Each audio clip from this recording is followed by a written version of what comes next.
Have you forgotten your Wi-Fi password? Don't worry. In this video I will show you simple method for finding it.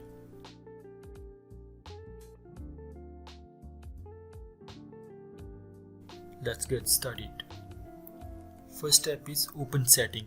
You can open setting by pressing Windows plus I. Now go to Network and Internet.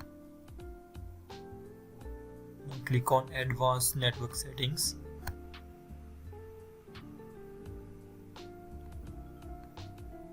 Now more network adapter option.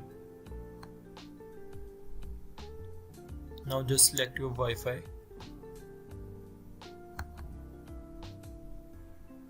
Now here go to wireless properties. Now security.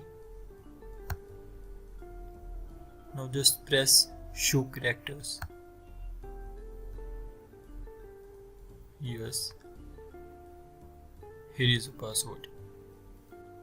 And that's it. You know how to see your Wi-Fi password in Windows 11. If you have any questions or need further assistance, feel free to ask. Thank you.